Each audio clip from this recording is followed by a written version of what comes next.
들과 우리의 준비에 대해서 우리 함께 말씀 나누도록 하겠습니다. 오늘 본문에서 보았듯이 우리 예수님께서 12제자를 둘씩 짝을 지어서 전도 활동을 보낸 사건이 기록되어 있습니다. 제자들이 나가서 회개하라 전파하고 많은 귀신을 쫓아내며 또 많은 병인에게 기름을 발라 고쳤다라는 기사가 우리 본문에 기록되어 있습니다. 그리고 이에 예수의 이름이 드러난지라 헤롯 왕이 듣고 가로되 이는 침례 요한이 죽은 자 가운데서 살아났다. 이러므로 이런 능력이 그 속에서 운동한다라고 헤롯이 말했습니다. 이것은 헤롯이 자기도 모르게 말했지만 사실은 마지막 시대에 침례 요한의 역할을 할 사람들이 나타날 것에 대한 예언의 말씀이기도 합니다. 마치 대제사장 가야바가 한 사람이 백성을 위하여 죽어서 온 민족이 망하지 않게 되는 것이 너에게 유익한 줄을 생각지 아니하느냐라고 말했던 것과 비슷합니다. 가야바는 자기도 모르게 말했지만 예수님이 죽어서 온 백성들이 죽지 않게 되는 그 사건을 예언한 것이죠. 그래서 마가복음 6장 7절로부터 29절에 있는 이 말씀은 12제자의 파송과 침례 요한에 대한 이 박해는 마지막 시대에 새 천사의 기별을 가진 이들의 활동과 그에 따른 능력, 그 다음에 이 기별이 전파될 때에 악의 세력들이 분노하는 일, 그래서 마지막 사건들에 대한 하나의 표상이 됩니다. 그러니까 요약하자면 12제자의 전도 활동과 침례 요한에 대한 이 박해는 서로 연결되어 있어서 이 마지막 시대에 일어나는 사건들에 대한 예언과도 같다, 이런 말씀을 드리는 것입니다. 그래서 말라기 4장 5절에 보면 선지 엘리야를 너에게 보내겠다 하는 이 말씀을 주셨죠. 그래서 마태복음 또 17장 13절에서 예수님은 바로 이 선지 엘리야가 침례 요한이었다 이렇게 기록하고 있고, 시대소망에 보면 이 엘리야와 침례 요한은 주의 재림을 위하여 백성을 준비시킬 자들의 한 표상이었다 이렇게 기록하고 있습니다. 그러니까 헤롯이 자기도 모르게 침례 요한을 내가 죽였는데 침례 요한이 살아났다 하는 이야기는 마지막 시대에 침례 요한이 진짜 우리라는 얘기예요. 그죠? 우리가 살아난다 이런 얘기입니다. 그러니까 침례 요한이 마지막 때 나타난다 이런 뜻입니다. 그러니까 우리가 엘리야가 되면서도 침례 요한이 된다 이런 뜻이 되겠습니다. 자, 우리 시대를 조금 앞서가면 구약시대 때 아합 왕이 있었고 이세벨이 있었고 또 바알 선지자를 데려왔었죠. 이때 엘리야가 왔었고요. 예수님 당시에는 이 헤롯이 있었고 그의 아내 헤로디아가 있었고 또 헤로디아의 딸인 살로메가 있었고 이때는 침례 요한이 왔었죠. 자, 마지막 시대에는 어떻게 되냐면 여기 지금 녹색으로 되어 있는 것은 다 정치권을 말하는 것이에요. 그 다음에 약간 황토색은 종교 세력을 말해요. 그 다음에 짙은 회색은 이 황토 색깔로 표현된 종교 세력의 딸로 표현되어 있어요. 지금 미국이 정치권을 상징하고 교황권은 종교권을 상징하고요. 지금 짐승의 우상으로 우리가 알고 있는 미국의 개신교의 단체들이 많이 있는데 이 단체들은 바로 교황권의 딸이에요. 자, 그래서 이 마지막 시대는 헤롯이 예언한 대로 누가 부활하는 거예요? 침례 요한이 우리가 부활해야 하는 그 시대에 우리가 지금 살고 있습니다. 그래서 녹색은 정치권, 황토색은 종교권을 상징하고 이 정치와 종교가 연합하는 것을 성경에서는 뭐라고 표현해요? 그것을 음행이라고 표현합니다. 헤롯과 헤로디아가 불법적인 결혼을 했죠. 그리고 구약시대의 아합과 이세벨은 이방 여인인데 이 아합이 이방 여인과 불법적인 결혼을 합니다. 이게 다 역사적으로 공통적으로 이렇게 내려오는 것이죠. 네. 자, 그러면 오늘 본문의 그 이후에 보면 헤로디아의 딸이 살로메죠. 친히 들어와 춤을 추어 헤롯과 및 함께 앉은 자들을 기쁘게 했다 이렇게 기록하고 있는데 이것이 무엇을 의미하는가 하면 오늘날 미국의 개신교의 단체들이 즉 짐승의 우상이며 살로메로 표상되는 이 개신교회 단체들이 자신들의 요구를 관철해 줄 미국의 정치권을 후원해 주는 일에 대한 표상이에요. 그게 헤로디아의 딸이 들어와서 헤롯과 그 정치하는 사람들을 기쁘게 한 것이 바로 이렇게 적용이 됩니다. 그러면 왕이 그 여아에게 이르되 무엇이든지 너 원하는 것을 내게 구하라. 내가 주리라 그랬죠. 그러면 지금 미국에 있는 개신교회 단체들이 바로 짐승의 우상인데 이 짐승의 우상들이 지금 미국에 두 정당이 있죠. 무슨 당이 있죠? 민주당과 공화당이죠. 이 미국의 이 천주교회와 침례교, 성결교회 같은 이런 개신교회 단체들이 민주당과 공화당 중 어느 당을 지지해 주는가 하면 공화당을 지지해요. 민주당은 세속적인 정부고 공화당은 종교적인 가치를 지닌 정당입니다. 그래서 이 개신교 단체들이 공화당을 지지하죠. 지금 공화당에 누가 후보로 나왔죠? 트럼프.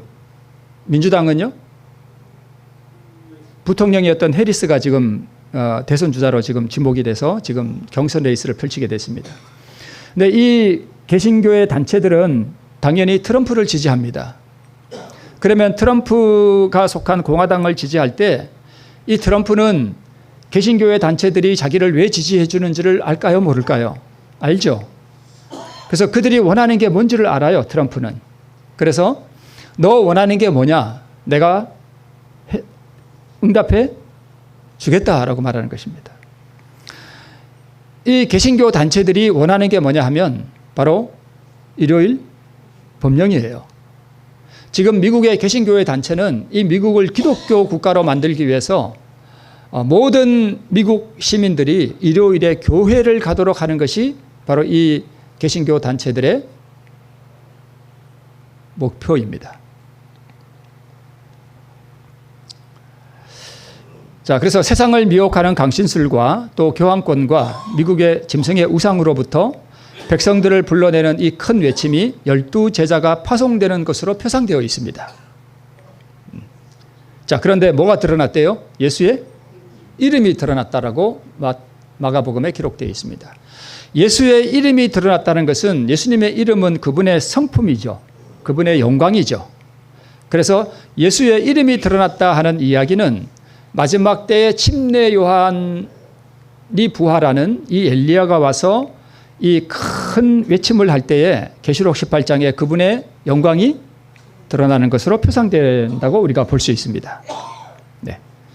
그러자 헤롯이 한 말이 침례 요한이 살아났다는 것이었습니다. 이것은 마지막 사명을 받은 마지막 엘리야가 일어나는 것에 대한 표상입니다. 자, 우리 12제자들의 파송과 능력 있는 이 선교 활동, 이에 예수의 이름이 드러났다. 이것은 계시록 18장에 온 세상을 환하게 하는 늦은 비의 역사가 일어나는 것에 대한 표상이고요. 또 그리스도가 우리의 의가 되신다는 이 믿음으로 말미암는 의의 이 기별을 전파함으로 하나님의 성품과 영광이 드러나는 사건에 대한 표상입니다. 네. 그래서 준비된 하나님의 백성들이 바빌론의 죄악을 폭로하고 그리스도의 영광스러운 재림과 또 심판과 회개를 전파하는 것을 말합니다. 그래서 우리 다니엘 11장 44절에 보면 그러나 동북에서부터 소문이 이르러 그러 번민케 하므로 그가 분노하여 나가서 많은 무리를 다 도륙하며 진멸코자 할 것이요. 요게 예수님 당시에는 이 헤로디아가 침례 요한을 박해함으로 나타났듯이 마지막 때는 이 북방왕이면서 헤로디아와 이세벨이 표상하는 이 짐승, 바로 이 교황권이 마지막 이 기별을 전하는 남은 무리에 대하여 분노하는 것이죠. 예. 그렇게 우리가 이해할 수 있습니다. 자, 헤로디아의 분노와 침례 요한을 향한 이 박해의 정신이 바로 12제자 파송 전의 사건인데 하나님의 섭리로 마가는 이 12제자 파송 이후에 헤롯이 이 사건을 회상하는 형식으로 기록해서 마지막 사건의 진행과 사건 진행 순서를 맞춰버려요. 이게 섭리입니다. 네. 자, 그래서 일요일 법령이 내리려면 가장 먼저 영원한 복음, 이 세천사의 기별, 믿음으로 말미암는 의의 기별이 전파되어야 됩니다. 이것에 앞서서 마귀는 거짓 부흥을 일으킬 거예요. 네. 그래서 이 의의 기별로 온 세상을 환하게 하는 예수님의 이름, 그분의 영광, 그분의 품성이 드러나야 합니다. 이때 헤로디아, 즉 용과 짐승과 즉 교황권의 분노가 일어나게 되고, 동시에 이 땅에는 엄청난 기근과 화재와 또 홍수, 전쟁, 온역, 재난, 이런 일들이 많이 일어나게 됩니다.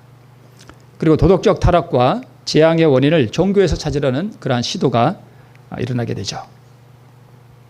그래서 앞으로 이제 이렇게 큰 재난들과 재앙들이 일어날 때에 이 일요일 법령이라고 하는 것은 위에서부터 제정되어서 아래로 내려오기는 하지만 그 시초는 먼저 이 백성들이 법을 제정하는 정치권에 왜 이런 재난들이 이 지구에 많이 일어나느냐, 우리가 하나님께로 돌아가자라고 하는 그러한 요구를 먼저 한다라고 우리 증언의 말씀에 기록되어 있습니다. 그래서 지금과 같은 지금도 물론 혼란이 있고 재난들이 많이 있지만, 이런 재난의 시대에는, 이런 평화의 시대에는 일요일 법령이 내릴 수가 없어요. 여러분 아시겠지만 우리 민주당의 모 의원과 무소속의 어떤 의원인가요? 이 한국의 일요일 강제 휴무법을 지금 상정하겠다라는 그런 이야기가 우리 다 들으셨죠? 네. 근데 지금 이런 정도의 재난으로는 일요일 협령이 내릴 수가 없습니다. 그것은 일요일 협령은 미국에서부터 내리는 거예요. 한국에서부터 내리는 거 아닙니다. 미국에서부터 내리고 이 국가적 일요일 법령이 전 세계적으로 퍼져나가는 것으로 우리가 이해하고 있습니다. 그래서 지금 이런 시대에는 일요일 법령이 안 내려요. 큰 재난들과 엄청난 사건들이 앞으로 이제 일어나야 되는 것입니다. 그래서 지금은 내 천사가 바람을 붙잡고 있는 이때예요. 요한계시록에 보면 내 천사가 이 사방 바람을 붙잡아서 이 세상 하나님의 백성들이 인을 맞기 전까지는 이 재난이 일어나지 않도록 붙잡고 있는 거예요. 그러니까 지금 일어나는 재난들은 기껏 해봐야 내 천사가 바람을 붙잡고 있는데 그냥 약간 새는 정도, 그 정도밖에 되지 않는 것입니다. 우리 요즘 냉전 시대로 회귀하는 세계, 징병제의 부활, 이런 지금 영상들이 지금 올라오고 있는데요. 유럽 곳곳에서 심상찮은 움직임이 일어나고 있다 하는 그러한 제목들의 영상도 많이 올라오고 있고, 큰 전쟁이 발발할 가능성이 있다라고 하는 이러한 이야기들도 지금 올라오고 있습니다. 대규모 전쟁 가능성이 있고 유럽 곳곳이 재무장 움직임을 보이고 있다라고 하는 이러한 영상들도 지금 많이 올라오고 있습니다. 러시아가 우크라이나를 2년 전인가 침략했죠. 그래서 러시아가 침공하는 이 사건 때문에 벨기에라는 나라도 재무장에 들어갔다 하는 이야기가 지금 나오고 있고, 30년 만에 벨기에가 병력을 늘린다 하는 이야기가 또 영상에 올라오고 있습니다. 러시아의 위협에 재무장하는 유럽 가운데 덴마크라는 나라는 여성도 이제는 징집하겠다라는 이야기가 나오고 있습니다. 유럽에 그동안은 유럽이 전쟁에 어떤 그러한 위협이 없었기 때문에 징병제를 폐지했는데 이제는 징병제를 속속 부활시키고 있다라고 하는 기사들이 많이 올라오고 있습니다. 그리고 유럽의 대규모 전쟁이 우려되고 있다라고 하는 이러한 기사들도 나오고 있습니다. 전 세계가 지금 징병제를 도입하는 물결이 일고 있다라고 하는 이러한 기사들도 많이 나오고 있는데, 이 그림의 오른편 위쪽에 보면 평화의 시대는 끝났다라는 이러한 글도 같이 붙어 있습니다. 2024년 국방비 증가율에 대해서 나온 자료인데요. 연합뉴스에 스웨덴은 국방비를 28%를 증가시켰고요. 올해 폴란드는 16%, 프랑스는 8%, 핀란드는 5%, 그리고 다른 유럽 국가들도 앞다퉈서 이 국방비를 증가시키고 있다라고 하는 기사가 나타나고 있습니다. 유럽에 이렇게 발등에 불이 떨어져서 이렇게 국방비를 늘리고 또 징병제를 실시하고 심지어는 여성도 징병하는 이러한 일들이 이루어지는 이유는 푸틴만이 아니다라고 지금 이런 기사가 올라오고 있는데, 이들이 이렇게 하는 이유는 그가 돌아올지도 모르기 때문이다라고 말하고 있습니다. 그가 누굽니까? 트럼프예요. 누가 될지는 모릅니다. 해리스가 대통령이 될지 트럼프가 대통령이 될지 우리는 그걸 모릅니다. 그러나 트럼프가 뭐라고 말했는가 하면 나토 쓸모 없다. 여러분, 나토가 뭐죠? 미국과 서방 세계의 군사 동맹체죠. 군사적으로 하나로 이렇게 바르샤바 조약기구를 대항해서 이렇게 안보 동맹 체계를 한 그러한 게 바로 나토입니다. 나토 쓸모없다는 것입니다. 너희들이 왜 너들 나라는 너들이 지키지 왜 우리가 너들을 지켜줘야 되느냐, 이 이야기예요. 너희들의 그 유럽을 지키는 안보에 미국에 무임승차했다. 지금 트럼프가 주장하는 게 그것입니다. 그래서 너희들 국방비 더 올려라. 전에 트럼프가 있을 때 우리 한국도 그래서 곤욕을 치루었죠. 네, 너희들 국방비 올려라 이거죠. 많이 돈 내라 이거죠. 너들 나라는 너들이 지켜라, 이런 이야기가 트럼프의 생각 속에는 그런 것이 숨어 있습니다. 그래서 세계는 이미 군비 경쟁 중이라 하는 이러한 뉴스도 지금 흘러나오고 있습니다. 자, 왜 이런 일들이 나오는가 하면 1990년대 초에 냉전이 종식됐습니다.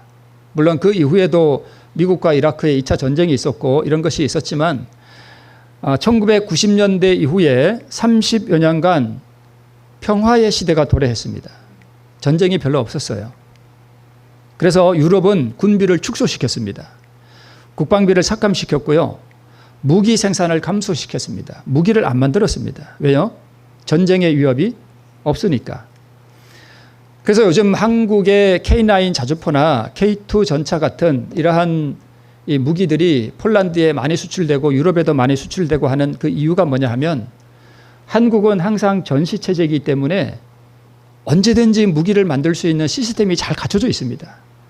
그래서 전 세계에서 이렇게 무기를 공급해 줄 수 있는 나라는 거의 한국이 유일할 정도로 한국 방산 산업이 지금 호황을 누리고 있습니다. 그 이유가 뭐냐 하면, 유럽이 이렇게 평화 시대가 와서 바로 무기 생산이 감소했고 국방비를 삭감시켰기 때문에 이러한 일들이 일어났던 것입니다. 평화의 시대를 맞이했었습니다. 자, 그런데 러시아와 우크라이나 전쟁 때문에 이 평화의 시대가 끝났다는 것입니다. 러시아의 푸틴 외에 미국의 트럼프에 대한 우려 때문입니다. 미국 우선주의, 동맹이 약화되고 있어요.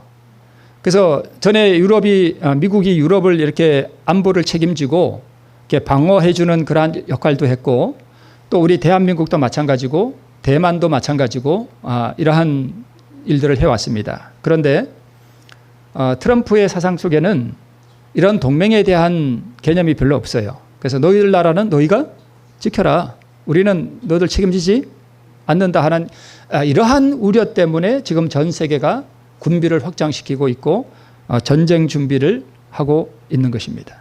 군비를 확장하고 있습니다. 자, 그런데 오늘 제가 이러한 것들을 말씀드리는 이유는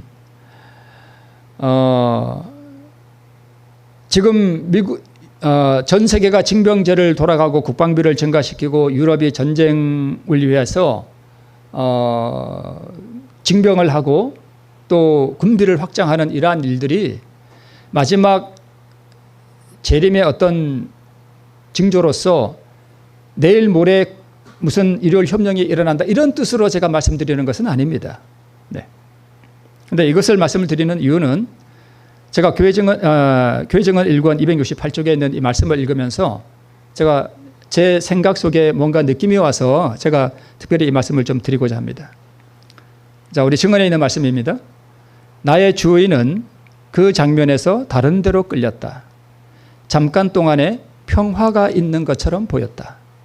다시 한번 이 세상의 거민들이 내 앞에 제시되었다. 그리고 다시 모든 것이 극히 심한 혼란 속에 빠졌다. 기근과 재앙과 함께 투쟁과 전쟁과 유혈이 도처에 편만했다. 다른 나라들이 이 전쟁과 혼란 속으로 빠져들었다. 전쟁이 기근을 일으키고 궁핍과 유혈이 온역을 초래했다. 그리하여 사람들의 마음은 두려움으로 낙담의 상태가 되어 세상에 임할 일을 생각하게 되었다라는 말씀입니다. 저는 제가 100% 여기에 나오는 잠깐 동안의 평화가 있는 것처럼 보였다라고 하는 이 문장이 1990년대 이후에 냉전이 종식됨으로 말미암아서 온 세계에 약 30여 년 조금 넘게 평화의 시대가 도래했다라고 반드시 100% 적용할 수는 없지만 어떤 제 마음에 드는 느낌은 지금 여기 잠깐 동안의 이 평화가 냉전 종식 이후에 바로 지금까지 이어온 바로 이 잠깐 동안의 평화의 시대라고 저는 적용해 보고 싶습니다. 왜냐하면 이 잠깐 동안의 평화 이후에 러시아가 우크라이나를 침략하면서 유럽이 안보의 위협을 느끼고 전쟁 준비에 돌입했다는 것입니다.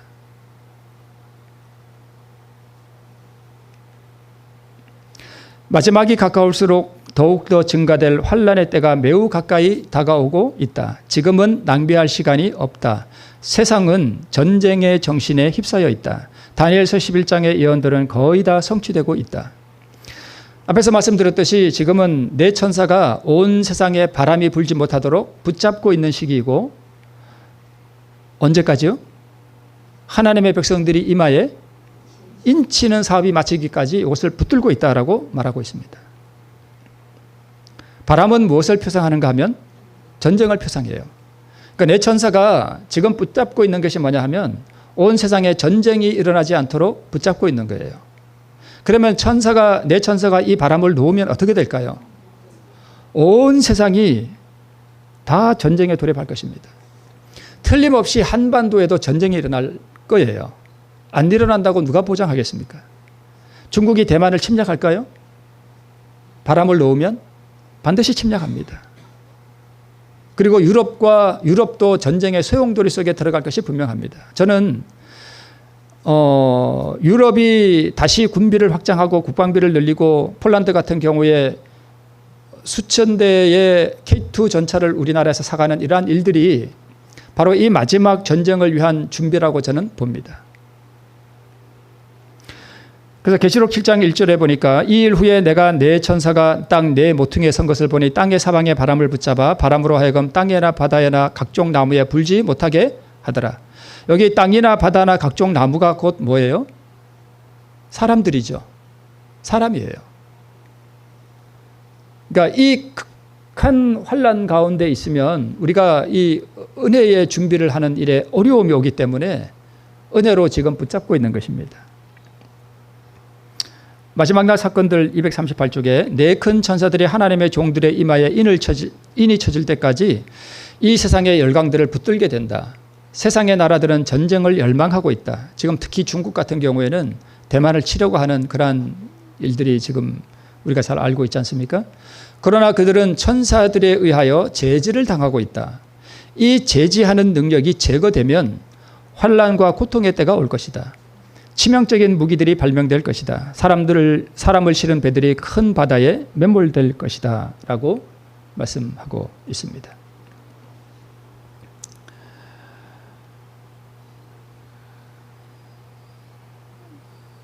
그래서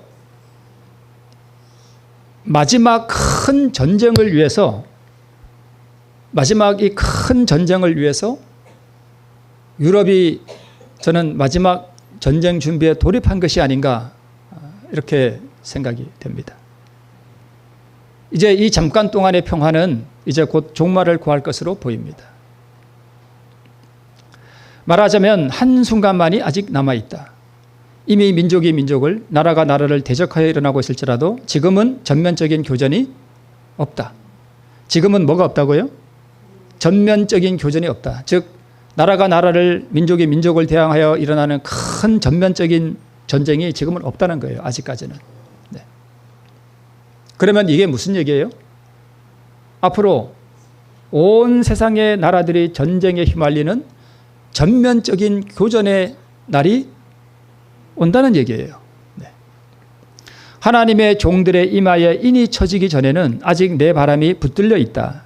내 바람이 놓이게 되면 세상의 열강들은 마지막 큰 전쟁을 위하여 그들의 군대를 집결시킬 것이다. 제가 가급적이면 일요일 효험령이라든가 이런 것을 주제로 말씀을 하는 것을 약간은 삼가해 왔습니다. 우리 재림교인들이요, 설교 제목에 일요일 효험령 그리면 조회수가 수천 회가 올라갑니다. 그런데 그냥 일반적인 지금 우리 믿음으로 말미암는 의나 이런 거 하면은 조회수가 그렇게 많이 나오지 않습니다. 앞으로 일어나는 이러한 사건들에 대한 관심은 아주 많은데 정작 중요한 것은 일요일 법령이 아니라 그 법령이 일어나기 전에 우리가 어떠한 준비 상태에 우리가 있어야 되느냐 하는 이것이 사실은 100배나 더 중요한 일인데 이것보다는 사건에도 관심을 두고 있다는 거예요. 그래서 제가 그런 것을 말하는 것을 약간은 삼가해 왔습니다. 중요한 것은 1월 법령이 사건이 일어나는 것이 아니라 어떤 준비를 해야 하느냐 하는 그것이 우리에게 더 중요한 거예요. 저는 지금 세상에 일어나는 기후 위기들과 제가 한 2년 전에 그런 말씀을 드렸죠. 기후 위기는 일요일 협령을 가져오는 사건이라는 거 제가 한번 말씀드린 적이 있습니다. 이 기후 위기는 분명히 일요일 법령과 연결되어 있어요. 그런 것들을 제가 이렇게 되돌아보면서 특별히 이번에 유럽이 이렇게 군비를 확장하는 이 사건을 제가 이렇게 보면서 내 바람이 놓일 때가 됐구나. 온 세상이 전면적인 교전의 상태에 들어갈 준비에 돌입했구나 하는 것을 제가 느꼈습니다. 어떤 분들은 유럽이 군비 좀 확장한다고 그게 마지막 날 사건들과 무슨 관계가 있느냐라고 말씀하실 수도 있지만 그러나 저는 그렇게 안 봅니다. 저는 이것이 분명히 이유가 있다고 저는 봅니다. 환란의 때가 시작되기 바로 직전에 우리는 모두 살아계신 하나님의 인을 받을 것이다. 하나님의 인이 뭐죠? 그분의 도장이죠. 도장에는 뭐가 들어가죠? 하나님의 이름이 들어가죠. 도장에 이름이 들어가잖아요. 근데 그 이름이 뭐예요? 하나님의 성품이죠. 그러니까 이마에 하나님의 인을 받았다는 얘기를 우리가 잘 알듯이 우리가 하나님의 성품을 받았다는 것인데 이 하나님의 성품이 바로 그리스도 우리의 의죠. 네, 의를 받았다는 뜻입니다. 그 다음에 네 천사가 바람을 놓을 것이다. 그리고 흉년과 온역과 검이 일어나며 나라가 나라를 대적하여 일어나며 온 세상은 혼란 가운데 있을 것이다. 네. 이미 나라가 나라를 대항하여 일어나고 있다. 확정된 기간은 없다. 아직은 하나님의 종들의 이마에 인치기까지 내 바람이 붙들려 있는 때이다. 땅의 열강들이 마지막 큰 싸움을 위하여 그들의 군대를 진주시킬 것이다. 그래서 저는 이 유럽의 열강들이 다시 무기를 받아들이고 무기를 생산하기 위해서 준비하고 이렇게 전쟁 준비에 돌입하는 이 이야기는 마지막 큰 싸움을 위하여 준비하는 것이다 라고 저는 보는 것입니다. 아프리카 같은 경우에는 그냥 약간 열외예요. 그죠? 열외예요. 저기 호주 같은 경우에는 지금 미국과 동맹 관계에 있어요. 그죠? 캐나다도 미국과 동맹 관계이고. 그러니까 약간의 아프리카와 약간의 동남아시아를 제외하면 세계 열강들은 유럽, 극동아시아, 그 다음에 미국과 오세아니아주, 캐나다, 이게 세계 열강들이잖아요. 지금 이게 동북 극동아시아 쪽은 지금 세계의 화약고예요. 러시아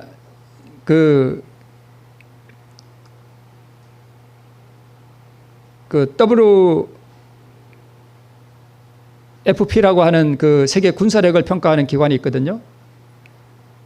거기에서 러시아가 세계 2위, 미국이 1위, 3위가 중국, 4위가 인도, 한국은 거의 5위에 랭킹이 됩니다.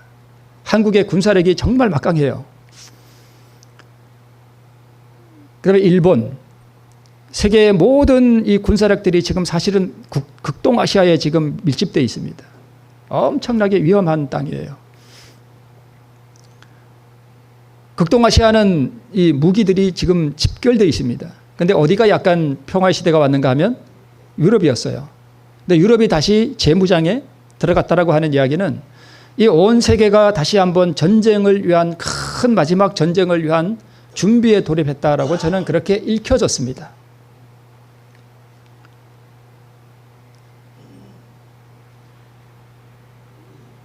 땅의 열강들이 미국, 캐나다, 호주, 뉴질랜드, 극동아시아, 유럽 이렇게 땅의 열강들이잖아요. 이 열강들이 마지막 큰 싸움을 위하여 그들의 군대를 진주시킬 것이다. 이제 마지막 조금 남은 이 은혜의 시기를 우리는 참으로 조심스럽게 뭐 해야 된대요? 이용해야 됩니다. 마지막 큰 싸움을 위하여 유럽이 지금 군비 증강을 하고 있고요.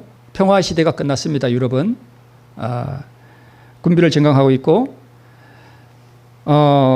저는 이제 유럽이 군비를 확장하는 이 사건만을 보고 제가 말씀을 드리는 것이 아니라, 제가 전에 여기서도 제가 그런 말씀을 드렸죠. 코로나 때 제가 한번 설교를 한 적이 있습니다. 팬데믹이 일어났을 때 여러분 QR 코드가 없으면 어디에 못 들어갔죠? 마트에 못 들어갔어요. 그때 잠깐 동안 있긴 했지만 백신을 맞았다는 그 QR 코드를 핸드폰에 저장해서 이 핸드폰의 QR 코드를 마트에 들어갈 때 제시를 안 하면 마트에 못 들어가요. 마트에 못 들어간다는 게 도시에서는 무엇을 의미하는지 우리가 너무나 잘 이해를 하잖아요. 저는 그러한 사건들은 하나님께서 마지막 시대에 짐승의 표가 없으면 우리가 사고 팔고 못하는, 다시 말씀드리면 마트에 들어가지 못한다는 그 사실을 우리에게 샘플로 하나 보여주신 거예요. 앞으로 이런 사건이 일어날 것이다. 너희들이 무엇을 위해 준비해야 할 것인지를 잘 생각해 보라고 하나님께서 맛배기로 우리에게 경고를 주신 거예요. 저는 분명히 그렇게 봅니다. 코로나 그 자체가 중요한 게 아니고요. 무슨 온역 그 자체가 중요한 게 아니고, 저는 가장 하나님께서 우리에게 보여주시고 싶은 그 포인트는 마트에 못 들어가게 했다는 거예요. 마트에 못 들어가게 했다는 거. 그게 일요일 법령이 아니고 뭐겠어요. 앞으로 2차 팬데믹이 만약에 온다면 그게 언제 올지 뭐 WHO가 어떻고 하는 그런 얘기들이 많이 나돌고 있지만, 언제일지는 모르지만 다시 한번 2차 팬데믹이 온다면 그것은 마지막 사건들과 바로 연결된다고 저는 봐요. 하나님께서 우리에게 그런 것들을 보여주셨습니다. 그리고 지금 기후위기, 도덕적 타락. 제가 미국 이 캘리포니아 쪽에 있는 어떤 분과 여기도 한번 오셨었더랬어요. 그분과 가끔 이렇게 메시지를 주고받는데, 그분이 보내온 영상을 보면은요, 미국의 도덕적 타락은 지금 너무나 심각합니다. 이 미국 LA 캘리포니아 쪽에는요, 폭도들이요, 대낮에 그냥 때로 지어서 마트에 들어간대요. 그래서 아무거나 그냥 가지고 간대요. 그러면 마트의 주인이나 종업원들이요, 제지를 못 한대요. 그냥 이렇게 보고 있어야 된대요. 그런 영상이 있어요. 그냥 보고 있어야 돼요, 이렇게.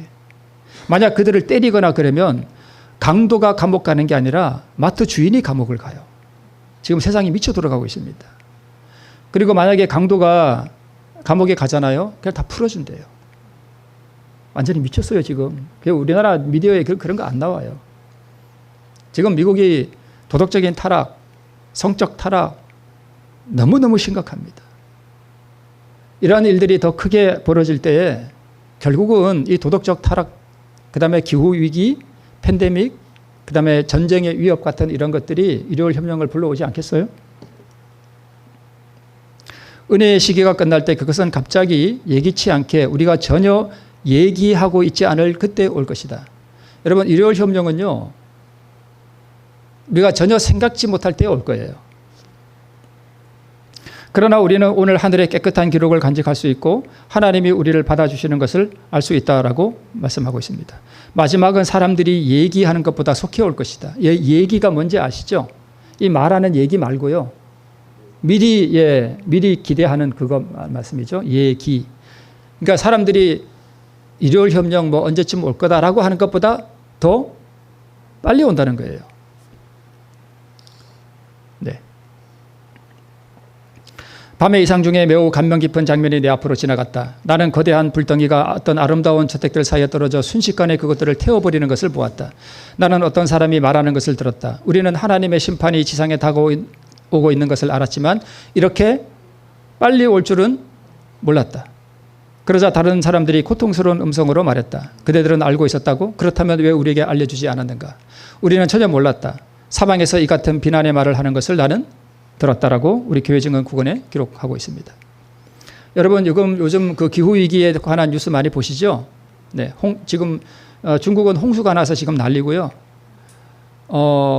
지금 이 미국 그다음에 그리스 뭐 어디를 막론하고 지금 세계 이상 기후로 지금 난립니다.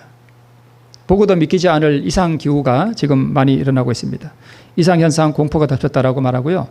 이것은 실제 그렇다는 게 아니라 제가 어떤 그 영상 화면을 잠깐 이렇게 캡처해 온 것인데 배추 한 포기에 50만 원. 기후위기로 인한 종말.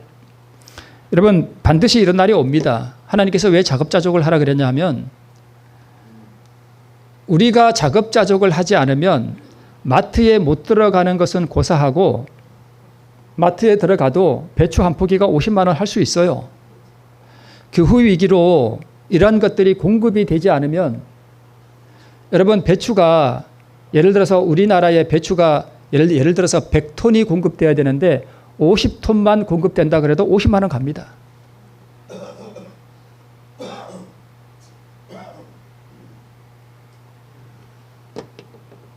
배추는 안 먹어도 된다고 할 수 있죠. 뭐 정말 위급하다 그러면.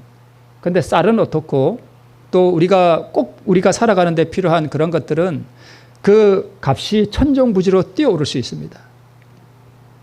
기후위기가 그러한 생산 감소를 가져올 경우에 만약에 전쟁이 일어나면 지금 우리나라 이 석유 수출해서 가져오는 이 석유 수입 루트가 다 이 남중국해를 통해서 들어옵니다. 만약에 중국과 대만이 전쟁이 일어나면 우리나라 기름값이 어떻게 될까요? 어떻게 될 것 같아요, 여러분? 뭐 저쪽 알래스카나 이쪽을 통해서 미국으로부터 들어온다고 하는 얘기도 있지만 사실은 이 중국과 대만 간의 전쟁만 일어나도 세계가 극심한 혼란 가운데 빠질 텐데 이 유럽 열강들이 이 전쟁의 소용돌이 속에 휘말리고 극동아시아의 이 전쟁에 휘말리게 된다면 그야말로 온 세계의 경제가 붕괴되는 계시록 18장의 그러한 사건이 일어날 것으로 우리가 보여집니다.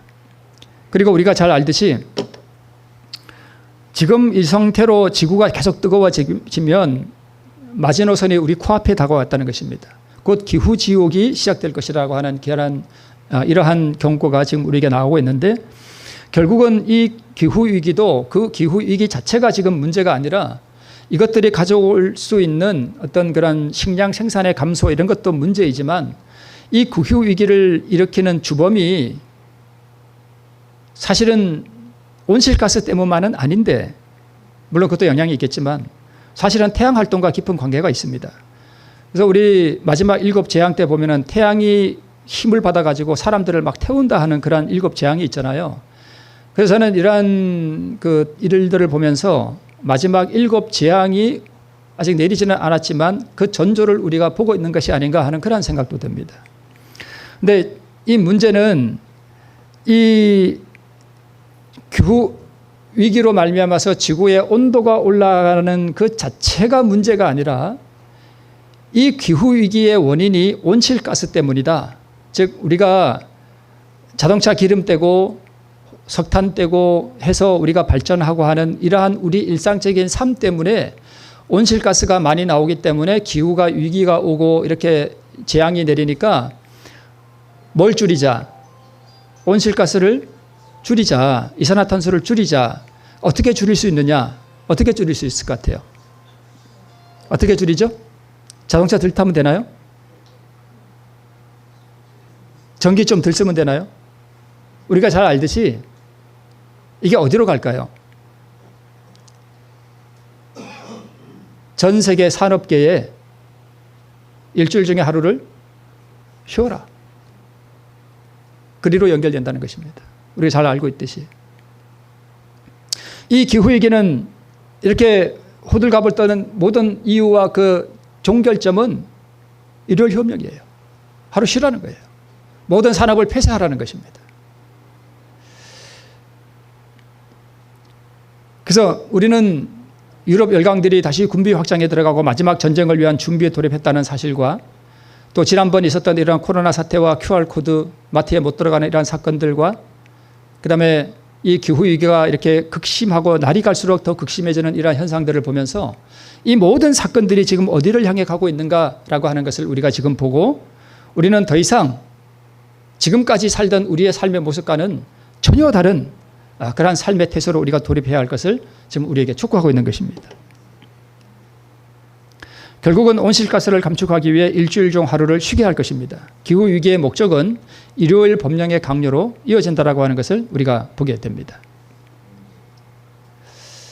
얼마나 우리는 자주 지진과 태풍과의 소문과 화재와 홍수로 인한 인명과 재산의 큰 손실에 대한 소문을 듣고 있는가. 여러분 지금 우리도 다 알고 있듯이 지금 그리스 같은 나라는 지금 현재도 수백 건의 산불이 나서 지금 진화가 어려운 상태고 미국도 마찬가지고 지금 전 세계가 엄청난 산불에 지금 옛날부터 그랬잖아요. 지금 그렇죠? 네. 화재, 재난들.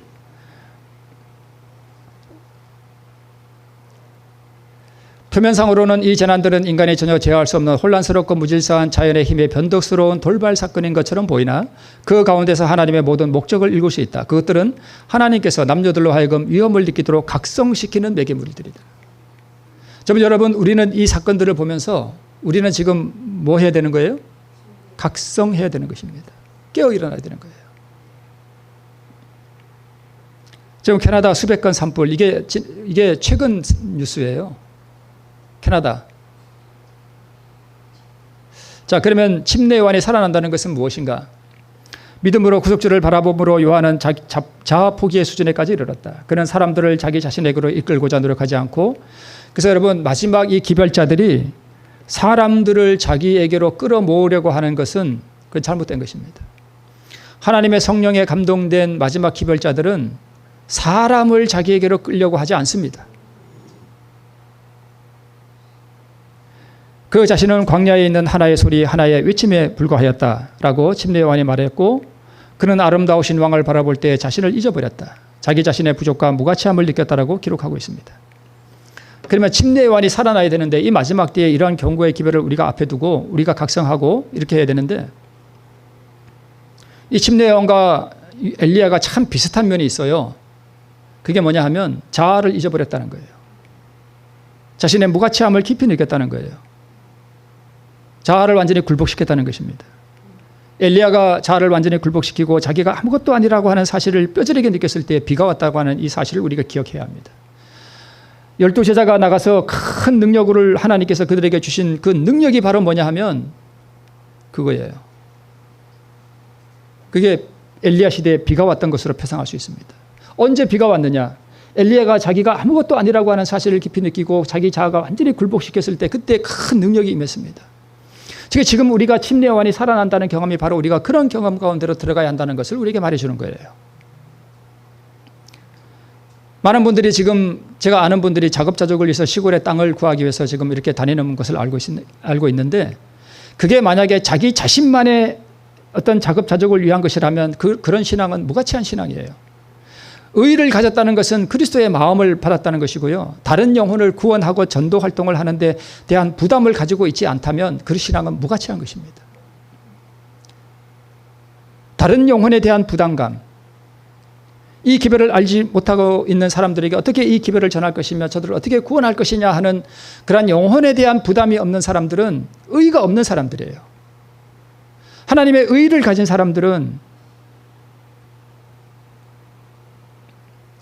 영혼에 대한 부담을 가지고 있다는 것입니다.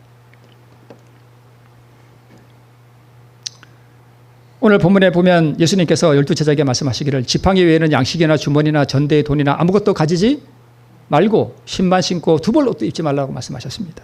이게 무엇을 표상하는가 하면 마지막 시대에 이 기별을 가진 사람들은 그래서 우리 주님께서 말씀하셨죠. 이 마지막 시대에 자기가 가지고 있는 재산을 하나님 제가 이 재산을 가지고 있는데 얼마를 팔아서 제가 복음 사업을 위해 헌신할까요? 이것을 묻지 않고 이 재산을 그대로 가지고 있던 사람들은 이 마지막 환란의 때에 전쟁이 일어날 때에 기근이 올 때에 이것을 팔려고 해도 팔 수 없고 자기가 가지고 있는 이 재산이 자기를 삼켜버릴 것이라고 말씀하고 있습니다. 그래서 우리가 지금 모든 재산을 다 팔 이유는 없지만 그래도 가지고 있어야 살 거 아니에요. 그러나 우리가 이 마음은 이미 이것을 다 하나님께 헌신해 드린 상태에 있어야 된다는 그런 뜻입니다. 정신적, 영적 상태이죠. 그래서 예수의 이름이 드러났다 하는 것은 바로 베드로와 요한이 안전뱅이 를 고칠 때에 예수의 나는 돈이 없다. 나는 은도 없고 나는 금도 없다. 나는 가난하다. 그러나 나는 하나 가진 것이 있다. 그게 뭐냐? 예수의 이름을 가졌다. 이게 무슨 뜻이냐면 나는 예수의 성품을 가졌다는 뜻이에요. 이게 무슨 뜻이냐면 이 베드로가 안전뱅이를 고칠 때에 이 베드로의 가슴에 용솟음 쳤던 이 안전뱅이를 향한 긍휼의 마음이 그게 바로 예수의 이름이에요.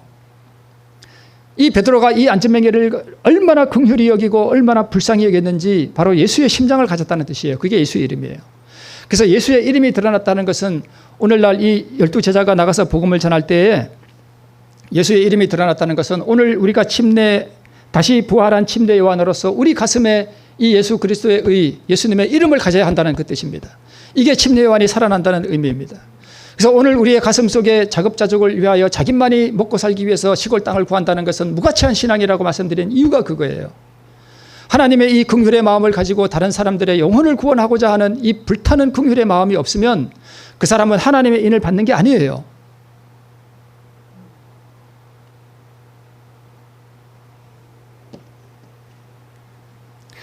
예수 그리스도의 이름 곧 그분의 성품 그리스도 우리의 의 안전뱅이를 향한 불타는 이 긍휼의 마음을 베드로와 요한이 가지고 있었고 그것이 이 안전뱅이를 불러일으키는 능력이 되었다는 것입니다.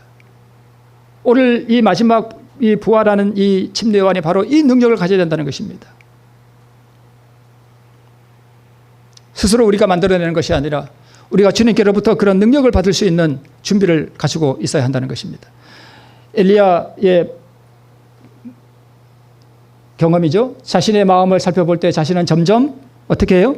작아져가는 것 같아요. 남들은 위대해 보이고 나는 작아져가고 남들은 흥해야 되고 나는 쇠해야 되고 결국 자신은 아무것도 아니요 하나님만이 전부라는 생각, 참 이 겸비한 생각, 그가 자아를 완전히 포기하는 지점에 이르렀을 때 의가 되시는 구주께 전적으로 매달렸을 때 비가 왔다는 이 이야기는 바로 오늘날 우리가 이 경험이 우리에게 있어야 된다는 것을 우리에게 말씀해 주고 있습니다.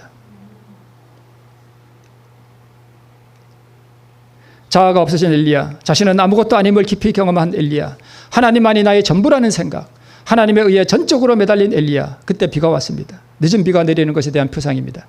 하나님의 능력을 받고 아합 앞에서 달려가는 우리 엘리야를 우리는 이 마지막 시대에 경험하게 되는 것입니다.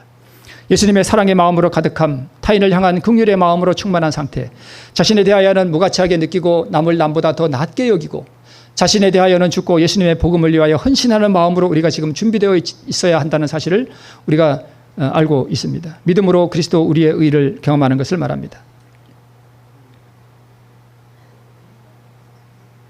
자, 교회정은 일권에 있는 말씀인데요. 전쟁과 유혈과 궁핍과 결핍과 기근과 재앙이 이 땅에 편만할 때에 우리 마지막 남은 백성들이 굳게 연합하고 그들의 사소한 어려움을 버리게 되었고 자존심이 더 이상 그들을 지배하지 않고 깊은 겸비가 그 자리를 대신하게 되었다 이렇게 말씀하고 있습니다. 지금은요 이 교회 안에 작은 일로 인해서 삐져가지고 교회를 안 나온다 하는 이런 현상이 지금 일어나고 있는 것은 얼마나 안타까운 일인지 모릅니다. 지금이 그럴 때가 아니라는 사실을 우리가 왜 모릅니까? 그런 사소한 일 때문에 교회를 안 나온다고요? 교회 다니는 것이 무슨 유세입니까?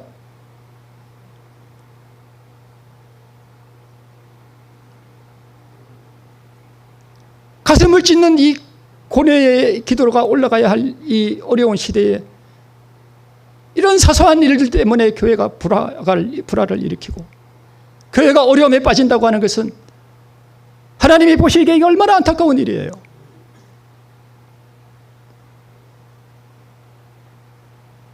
지금은 그럴 때가 아니라는 사실이에요. 휘장이 거칠 수만 있었다면, 운명 지어진 세계에 임할 심판과 하나님의 목적들을 그대가 알아볼 수만 있었다면, 그리고 자신의 태도를 볼 수만 있었다면 그대는 자신의 영혼과 동료 인간들의 영혼들로 인해 떨게 되었을 것이다. 가슴을 찢는 고뇌의 열렬한 기도가 하늘로 올라가게 되었을 것이다. 그대는 그대의 영적 눈먼 상태와 타락의 모습을 고백하면서 난 길과 제단 사이에서 울었을 것이라고 하는 이 하나님의 말씀이 오늘 우리 심령 가운데 일어나서 우리의 심령이 성령으로 말미암아 하나님 앞에 무너지고 우리가 하나님의 불타는 제단 위에서 우리의 모든 자아가 굴복되고 하나님의 반석 위에 떨어져서 우리의 모든 죄가 하나님 앞에 용서함을 받고 나는 없어지고 그리스도의 다시 오심을 위하여 영혼들을 사랑하는 마음으로 이 기별을 전하는 마지막 부활한 침례 요한이 되어야 하는 이 시대에 이런 사소한 일들로 인해서 우리의 교회가 분열되고 이런 사소한 일들로 말미암아서 우리가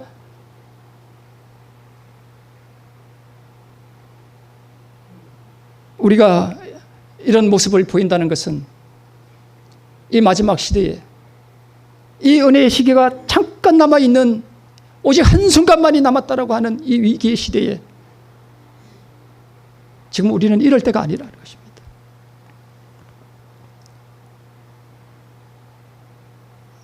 저는 가끔 기도할 때 내 자신을 중심으로 내 아내와 내 아이들과 내 형제 자매들과 나의 친척들과 우리 주촌 교회와 우리 모든 성도들을 생각해 볼 때 가슴이 저려옵니다. 누가 준비되었는가? 누가 준비되었는가? 누가 이 마지막을 위하여 준비되었는가? 내 아이들, 내 아내, 내 형제 자매들.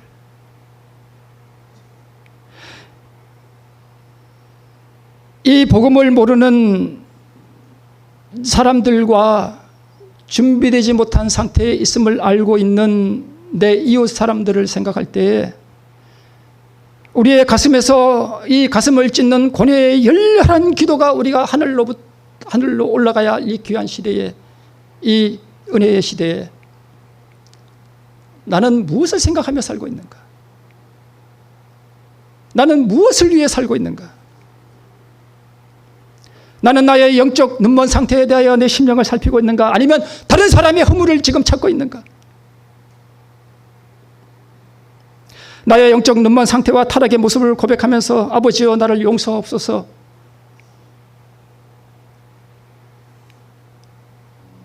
이 깊은 회개의 기도가 오늘 우리가 하늘 아버지께 올려드려야 할 이때에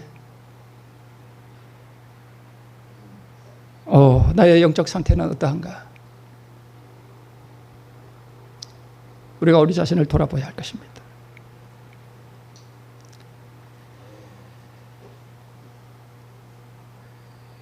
주 예수님 다시 올 때가 혹 밤이나 아침일까? 우리는 알지 못하지만 때는 무르익어서 마지막 큰 전쟁의 바람들이 몰아치기 위하여 준비하고 있는 이때에 세상이 기후위기로 몸살을 앓고 있고 이 모든 것들이 일요일 법령을 향하여 가고 있다는 것을 알고 있는 우리가 어떻게 더 이상 이렇게 살 수 있을까? 우리는 무엇을 위해 살고 있는가? 다시 한번 생각해 보시면서 우리 하나님께서 우리 모든 성도들의 가슴을 찢는 고뇌의 열렬한 기도가 하나님께로 올라갈 수 있는 거룩한 영의 부어주심이 임하기를 바라면서 말씀을 마치겠습니다.